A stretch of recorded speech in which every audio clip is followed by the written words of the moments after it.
Summary of 59 Seconds by Richard Wiseman. Introduction. How many things do you think you can do in 1 minute or less?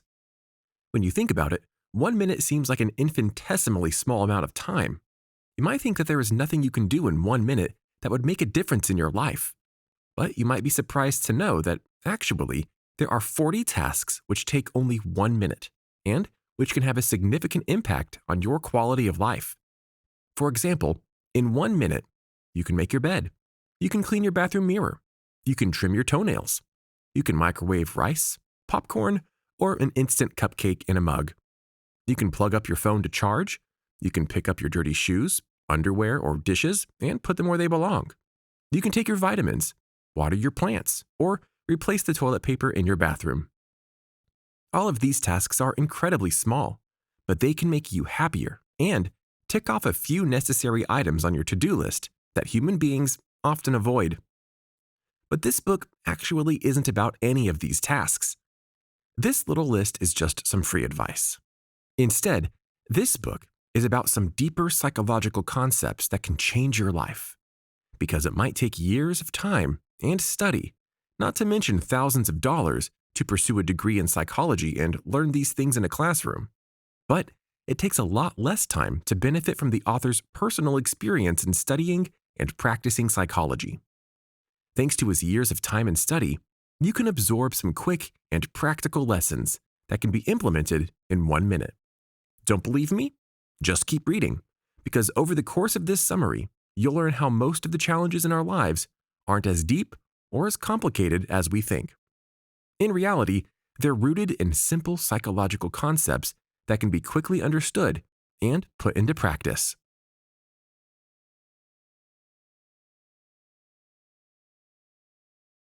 Chapter 1. If you want to get that job, you need to make people like you.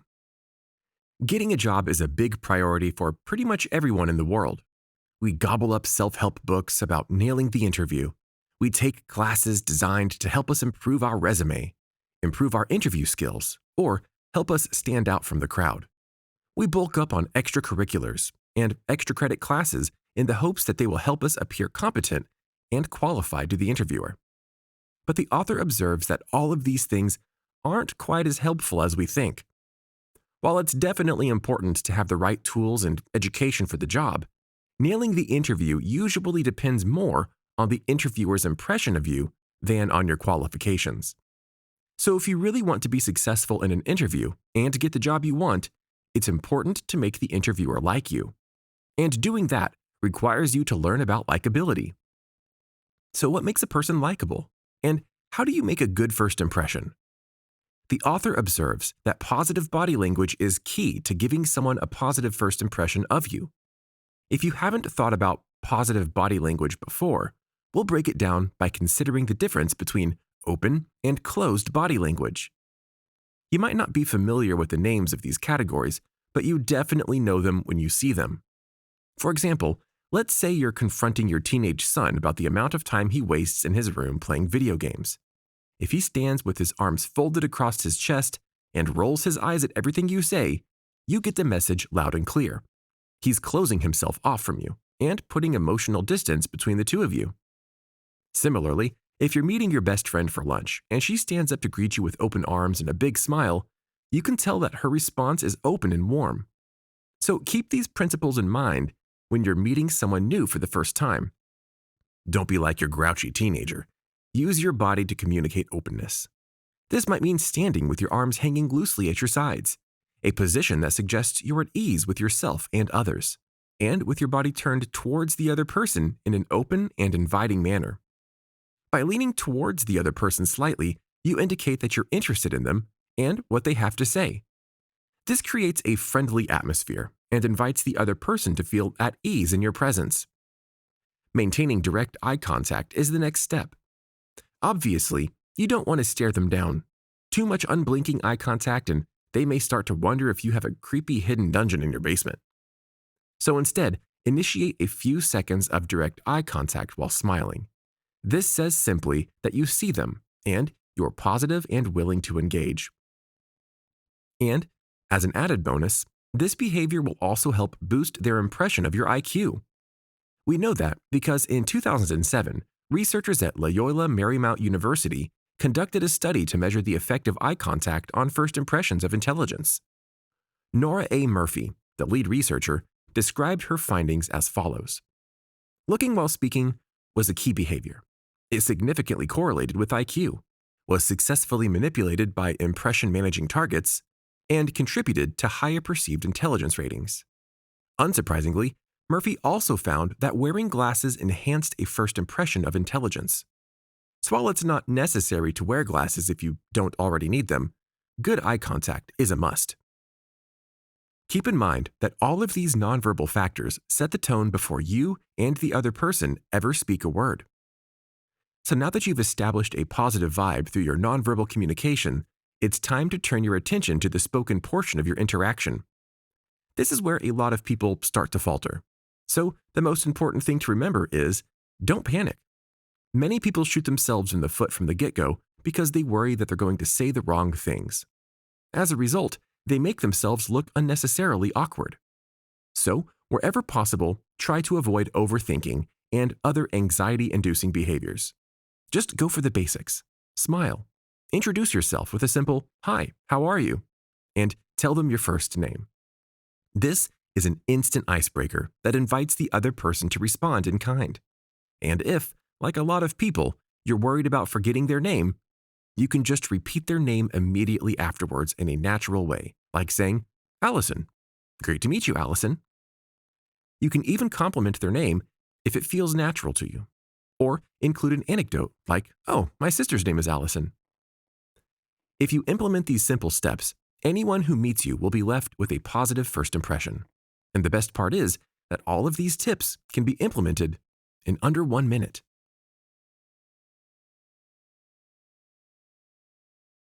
Chapter 2. Cultivate positive relations with others through vulnerability. No one likes being criticized. That's simply a fact for every human being. But sometimes, well-intentioned feedback can help us grow and learn. That's because there's a difference between somebody saying, "You suck," which is designed to cut us down, and constructive criticism that is designed to help us grow. It's never fun to hear that we're in the wrong or that we should have done something better, even if it's true. But if we never acknowledge our inadequacies and failures, we'll never grow. So even when it's painful, we have to be open to constructive criticism from people who have our best interests at heart. The author observes that this is a crucial skill for any person, but it's especially important if you're in a leadership position at school or at work. We often associate positions of power with immovable strength and emotional security. And as a result, it's easy to assume that leaders don't need constructive criticism, especially not from others. But in reality, everybody needs advice and emotional support, no matter where you are in life. That's why it's important for us to never feel as though we're above taking advice and support from people who care about us. In fact, the author observes that our relationships with others are the most important things in our lives. Our personal and professional relationships keep us grounded, keep us connected, and keep us happy. Put simply, we need other people. So don't be afraid to open up and be vulnerable with those around you. Many people in positions of leadership feel that they shouldn't be vulnerable or admit that they are human too. But this actually strengthens your relationships with others and encourages them to like and trust you. Above all, people value sincerity and authenticity. So don't try to appear powerful or confident or infallible. Just focus on being real. Because when you're real and honest with yourself, you communicate a few things to others. For one thing, you show that you're open and relatable. This will make people like you more because they will feel like they can identify with you. This also opens the door for new friendships and healthy communication because someone else could respond to your vulnerability by saying, "Hey, don't worry about it. We've all been there." And it takes courage to admit when you're wrong. So this is one positive outcome that arises from vulnerability. Another benefit is that being open about your own struggles communicates to others that it's okay to struggle with things, and it's okay to be honest about it. So when you lead by this example, you advance a culture of sincerity and honesty that encourages other people to be emotionally healthy too. And when you encourage other people to be their best, healthiest selves, you know you're succeeding as a leader. So when you find yourself in a leadership position, don't make a few of the common mistakes that typically beset people. Don't assume that you have to be anything you aren't. If you are nervous or new at something, it's okay to say that. And don't assume that a position of power automatically grants you emotional stability. Leaders struggle too, and no one is perfect. And lastly, don't ever feel as though you're too important to acknowledge that other people may have good insights about how you can improve. Being a leader doesn't make you better than everybody else.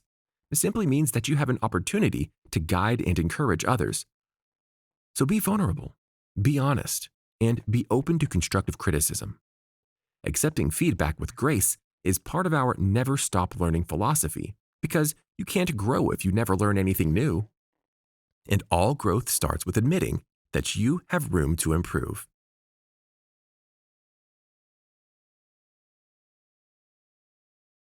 Chapter 3. Think about the positive. If you're like most people, you've already encountered a few life events that have left you battered, bruised, and a little worse for wear. Physically, emotionally, or both. And no matter what other differences divide us, everyone in the world can agree that being hurt, offended, or betrayed is no fun.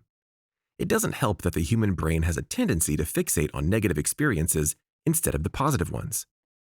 9 times out of 10, if our brains are faced with a happy moment or a sad moment, our brains will store a memory of the sad moment because pain naturally lingers with us. So, when those negative circumstances pile up throughout our lives, it's no surprise that people become cynical, depressed, and unforgiving. It's also unsurprising that we struggle to focus on the positive. However, the author's research indicates that a quick and subtle shift in your mentality can make all the difference in the world. Just start by trying this simple exercise. Start by thinking about a memory that's painful for you. Maybe you failed a test that really mattered to you, or your romantic partner dumped you. No doubt about it, both of those things are sad and disappointing.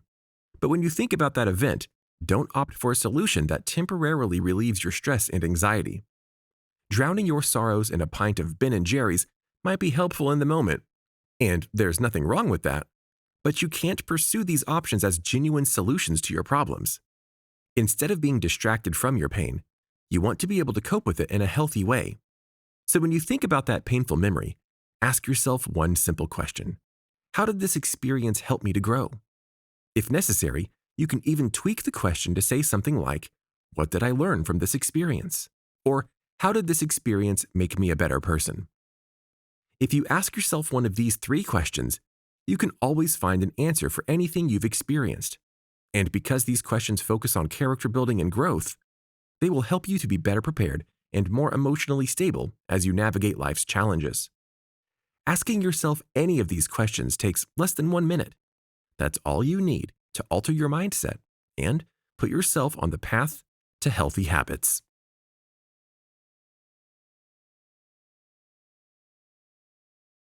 Final summary. When we think about self-improvement, we often envision a gargantuan task that will take months or years of dedication. And, unfortunately, many self-help books perpetuate this vision. This leaves many people feeling as though the effort to improve their lives is more than they can handle. So, people often remain stuck in situations that are unhealthy and unnecessary. The author's research challenges these negative assumptions by providing a faster alternative. His research proves that many of life's most common challenges can be overcome by practicing some simple life hacks that take less than a minute. In under 1 minute, you can improve your future prospects by making people like you, cultivating positive relations through vulnerability, and altering your mindset.